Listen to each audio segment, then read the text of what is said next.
Today we are talking about the wildest crossover event of the decade. No, not Deadpool and Wolverine. I'm talking about the Gen Z progressives and 7th century Arabian theology. Post-October 7th, a bunch of blue-haired, oatmeal latte drinking, patriarchy smashing ladies on TikTok looked at the war in Gaza and thought, you know what's missing from my life? A religion that fundamentally opposes everything I claim to stand for. They called themselves reverts. They treated the Quran like it was the new Harry Potter book or something to feed their main character energy. But now, 2 years later, the trend is dead, the hijabs are off, and they are all complaining about the Haram Police.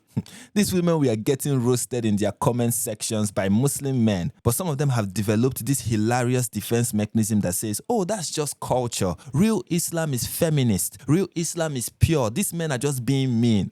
Oh, my sweet summer child. Have you read the Quran? Check out your user manual chapter 4 verse 34. This is the part where the creator of the universe gives advice on marital disputes. Does he suggest couples counseling? Of course not. He says men are in charge of women, and if you fear rebellion from your wife, first warn them, then refuse to share their beds, and finally beat them. But sure, Lindsay from the suburbs, tell me again how the Haram Police are just imposing their culture. It's not culture, Lindsay. It's the source code. These are women who probably have smashed the patriarchy in their bios, yet they volunteered for a system that counts them as literally half a person. You want gender equality, right? Quran 2 verse 282 says that when it comes to witnesses, the testimony of 2 women equals that of 1 man. Why? Well, in case one of them errs, yes, the other can remind her because, you know, lady brains are slippery. Or to quote the feminist prophet of Arabia, women have a deficiency of the mind. In the same hadith of Sahih Al-Bukhari, the Prophet advises a group of women to give to charity because he has seen that women are the majority residents of Hellfire. Why? Is it because they committed war crimes? No, that's a one-way ticket to Jannah.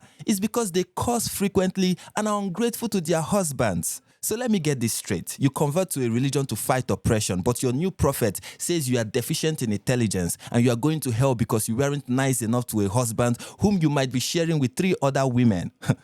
Well, you don't. But the hadith literally says the woman advances and retires in the shape of a devil. You are physically being compared to Satan for just walking down the street. But I'm sure with a hijab, you become a true feminist for Palestine, right? I mean, the irony is so thick that from it you can carve an image of scrawny Aisha when your new prophet made her his bride. Girl power. An article on this phenomenon mentions that these reverts were shocked to find anti-Semitism in their new community. What was shocking? Was it the Islamic end-time prophecy that literally involved trees and rocks snitching on Jews so they can be killed?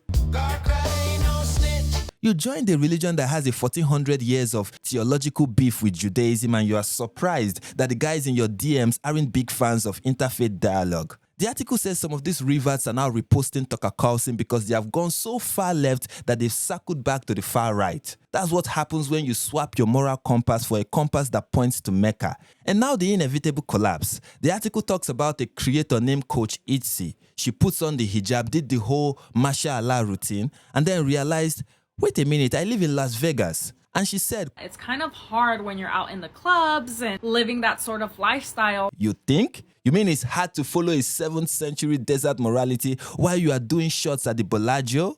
Now she has dropped Islam and gone to a church she saw on a billboard. Well, good for her. But for most of these people, God isn't a divine being worthy of worship. He's a vibe. He's an aesthetic. It is faith as performance. They treated Islam as a fandom, but Islam doesn't care if you stan Muhammad. It demands total submission. And when these progressive, individualistic Western women realize that the religion of peace includes treating women like peace, they are shocked. And that's always the case when you purchase the resistance aesthetic without reading the fine print. They wanted to be rebels, but they signed up to be subjects. And as the TikTok algorithm has moved on to the next trend, they are left with a Quran collecting dust on a shelf and a prayer mat upside down somewhere behind the ring light. Many of these reverts now say they are traumatized, not by Islamophobia, not by Fox News villains, but by the religion they adopted to virtue signal on TikTok.